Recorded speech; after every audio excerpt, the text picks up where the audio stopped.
Haleluya, puji Tuhan, salam sejahtera bagi kita semua, keluarga besar GPDI LCD Magelang. Kita bersyukur kembali hari ini kita dapat menikmati kebenaran firman-Nya. Dan judul renungan pada hari ini adalah Perhatikan Hidupmu. Kita buka bersama Alkitab kita di dalam Efesus 5 ayatnya yang ke-15. Sekali lagi Efesus 5 ayatnya yang ke-15, demikian bunyi firman Tuhan. Karena itu perhatikanlah dengan saksama bagaimana kamu hidup. Janganlah seperti orang bebal, tetapi seperti orang arif. Puji Tuhan, Bapak Ibu saudara-saudari yang diberkati oleh Tuhan, ayat-ayat yang terdapat di dalam pasal ini jika kita baca keseluruhannya memuat sebuah peringatan terhadap segala bentuk kecemaran atau perbuatan yang tidak berkenan di hadapan Allah. Selain peringatan, Rasul Paulus di sini juga di dalam suratnya menyampaikan hal-hal apa saja yang harus kita lakukan untuk menjauhi dan menolak segala bentuk kecemaran itu. Salah satunya adalah dengan memperhatikan hidup kita dengan seksama. Apakah cara hidup kita sudah baik dan berkenan di hadapan Allah? Rasul Paulus menyebut seseorang yang memperhatikan hidupnya dengan seksama sebagai orang yang arif. Arif dalam Kamus Besar Bahasa Indonesia artinya bijaksana, benar-benar paham atau mengerti. Jadi kita harus memperhatikan kehidupan kita dengan bijaksana dan dengan penuh pemahaman, pengertian. Ya. Nah, oleh sebab itu Bapak Ibu saudara-saudari yang diberkati oleh Tuhan, hal-hal apa saja yang harus kita perhatikan dari hidup kita di dalam rangka membangun cara hidup yang baik dan benar di hadapan Allah. Yang pertama, dalam pengaturan dan penggunaan waktu kita. Perhatikan pengaturan dan penggunaan waktu kita. Ayatnya yang ke-16 firman Tuhan berkata, dan pergunakanlah waktu yang ada karena hari-hari ini adalah jahat. Allah memberi kita waktu untuk kita gunakan dalam mengerjakan banyak hal dalam kehidupan kita selama kita ada di muka bumi ini. Dan kehidupan yang seturut dengan kehendak Tuhan merupakan hasil dari kehidupan Kristen yang disiplin. Kehidupan Kristen yang disiplin ini tidak lepas dari pemakaian waktu atau penggunaan waktu yang juga disiplin. Nah, oleh sebab itu supaya kita memiliki cara hidup yang benar sesuai dengan kehendak Allah, kita harus bijak, disiplin, mengatur diri dalam menggunakan waktu kita. Di dalam ayat 16 tadi dikatakan bahwa alasan mengapa kita harus menggunakan waktu dengan bijak adalah karena keadaan dunia yang semakin jahat. Ya, hari-hari ini, saat-saat ini adalah jahat, dan memang dunia di mana saat ini kita tinggal, keadaan yang saat ini ada di sekitar kita, ya seringkali tidak mendukung kita untuk menggunakan waktu secara bijaksana, terutama untuk tujuan yang rohani.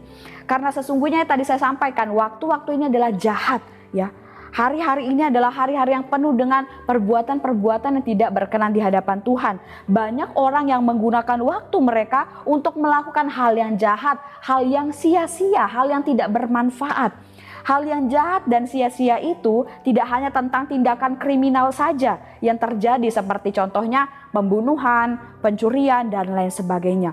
Tetapi ada juga hal-hal kecil, hal-hal sederhana yang bagi kita itu adalah hal yang biasa, tetapi sebenarnya itu termasuk ke dalam perbuatan jahat dan sia-sia yang menghabiskan waktu kita. Yang kita lakukan itu membuat waktu kita terbuang dengan percuma. Contohnya ya menggosip ya, atau menceritakan, membicarakan keburukan orang lain, atau menyebarkan cerita-cerita yang tidak terbukti kebenarannya. Ya, ini salah satu yang seringkali terjadi di masyarakat ya. Banyak orang yang berkumpul ya, entah di dalam sebuah pertemuan, dan pada ujungnya membicarakan orang lain tentang keburukannya, bahkan menyebarkan cerita yang tidak benar faktanya. Ini adalah termasuk perbuatan jahat dan sia-sia yang membuang waktu, yang membuat kita tidak dapat menggunakan waktu dengan bijak. Kemudian hal yang kedua, contoh hal sederhana yang sebenarnya bisa termasuk di dalam perbuatan yang sia-sia yang tidak berkenan di hadapan Tuhan, yaitu adalah penggunaan kecanggihan teknologi yang tidak tepat. Ya, contohnya bermain HP saat ibadah, ya. Menonton hal-hal yang tidak senonoh melalui gadget kita, HP, laptop, tab, dan lain sebagainya, Atau juga hidup yang ketergantungan terhadap gadget. Jadi seharian penuh kita tidak bisa lepas dari HP kita, dari komputer kita, atau dari laptop, dari tablet yang kita miliki. Sehingga kita hanya fokus kepada hal itu, tidak datang ibadah, tidak berdoa, ya, tidak memuji Tuhan. Nah, itu adalah termasuk perbuatan-perbuatan yang tidak berkenan di hadapan Tuhan dan sia-sia. Yang jika kita lakukan itu membuat kita tidak bijak dalam menggunakan waktu. Dan ini yang harus kita perhatikan Bapak Ibu, saudara-saudari semua. Mari kita mau gunakan waktu dengan bijak, dengan tepat, dengan sebaik-baiknya. Setiap waktu kesempatan yang ada kita gunakan untuk bekerja, melakukan segala sesuatu, melakukan banyak hal yang harusnya bermanfaat bagi diri kita sendiri dan membawa kemuliaan bagi nama Tuhan. Ya, kecanggihan teknologi memang bermanfaat bagi kita, tapi kita juga harus bisa menggunakannya dengan tepat. Karena teknologi juga akan berfungsi dengan tepat, bermanfaat dengan tepat jika kita pun menggunakannya juga dengan tepat. Oleh sebab itu Bapak Ibu, mari kita mau pergunakan waktu yang ada dengan bijak, dengan baik. Perhatikan pengaturan dan penggunaan waktu kita setiap hari. Kemudian hal yang kedua yaitu adalah perhatikan hawa nafsu atau kesenangan jasmani. Ayatnya yang ke-18. Dan janganlah kamu mabuk oleh anggur, karena anggur menimbulkan hawa nafsu, tetapi hendaklah kamu penuh dengan roh. Janganlah kamu mabuk oleh anggur. Ayat tadi berkata demikian. Artinya janganlah kamu mengejar dan menuruti hawa nafsu atau kesenangan jasmani. Hidup yang hanya memuaskan keinginan jasmani, keinginan daging, memang tampak menyenangkan, ya asik, seru gitu ya, mendatangkan kesenangan dalam diri kita. Tetapi kehidupan yang demikian ya sesungguhnya pada akhirnya pasti akan menyengsarakan, membawa kita kepada kebinasaan. Misalnya orang yang berfoya-foya, ya menghamburkan harta miliknya, ya boros, maka di kemudian hari pasti akan terlunta-lunta. Sebab seberapa banyak pun harta yang dia miliki, seberapa banyak pun warisan yang dia punya, pasti akan habis karena digunakan untuk hidup berfoya-foya, dihabiskan begitu saja, dihambur-hamburkan dengan percuma. Contohnya lagi orang yang hidup bersenang-senang, baik dengan mabuk-mabukan, ya kehidupan di malam hari, ya kemudian mohon maaf seks bebas dan perjudian, narkoba dan lain-lain. Itu sebenarnya akan membawa sebuah kerusakan baik bagi tubuh jasmani dan juga bagi rohani kita. Nah, karena tubuh jasmani kita akan rusak karena minuman keras, narkoba, tubuh kita akan rusak. Hubungan kita dengan sesama pun bisa terganggu, apalagi hubungan kita dengan Allah. Kita akan semakin jauh dengan Allah. Oleh sebab itu mari perhatikan hawa nafsu dan kesenangan jasmani kita. Yang Allah inginkan, cara hidup yang benar yang Allah inginkan adalah kita hidup penuh roh, yaitu kehidupan yang dipimpin dan dikuasai Roh Kudus untuk berjalan di dalam kehendak-Nya. Orang yang dipenuhi roh akan bisa mengendalikan diri dan bijak dalam menggunakan setiap berkat yang dia miliki.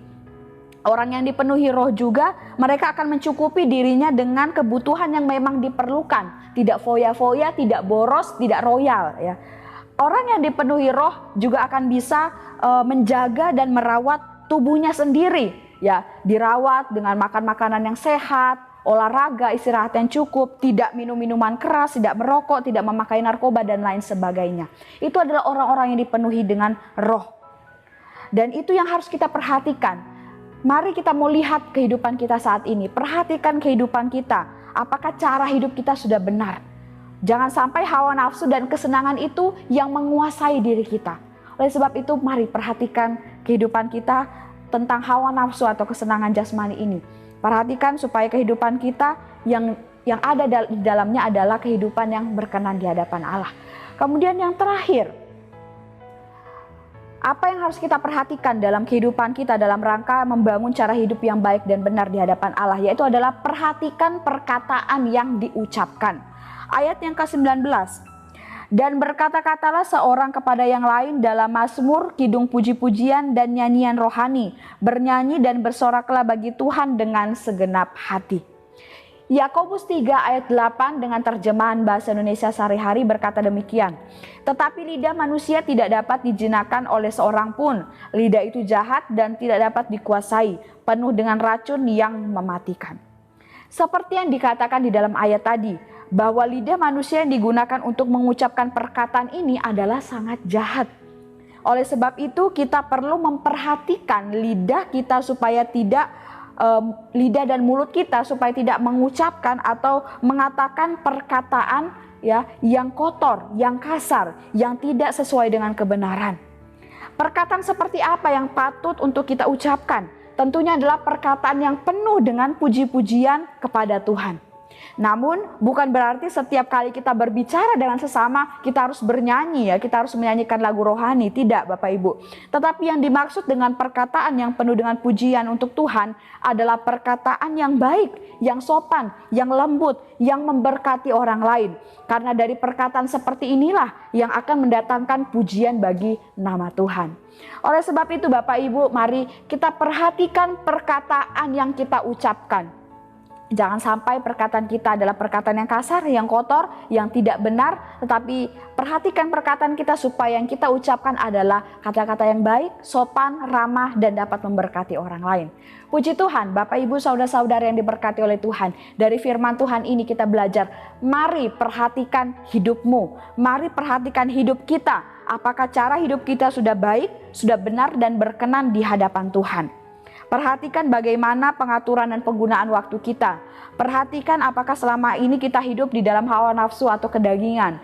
Perhatikan apakah selama ini kita sudah mengucapkan perkataan yang memuji nama Tuhan. Dan kiranya Roh Kudus yang memampukan kita untuk dapat menyadari, dan Roh Kudus yang akan memampukan kita untuk dapat melakukan kebenaran firman Tuhan. Puji Tuhan, Tuhan Yesus memberkati kita semua. Mari kita sama-sama berdoa. Segala puji syukur hormat bagi nama-Mu Tuhan, kami bersyukur buat firman-Mu pada hari ini. Kiranya firman-Mu yang menjadi kekuatan, pedoman dalam setiap kehidupan kami, membawa kehidupan kami semakin berkenan di hadapan-Mu. Terima kasih Tuhan, Kau memberkati seluruh keluarga besar GPD Ilsade Magelang yang ada. Ya Tuhan, tolonglah kami keluarga besar GPD Ilsade Magelang menghadap Allah dengan hati yang tulus ikhlas dan keyakinan iman yang teguh, berpegang pada pengakuan tentang pengharapan, sebab Engkau yang menjanjikannya setia. Kami aminkan setiap firman-Mu ini dalam kehidupan kami Tuhan. Terima kasih Yesus, kami sudah terima kebenaran firman-Mu dengan penuh sukacita. Di dalam nama Tuhan Yesus Kristus. Haleluya. Amin.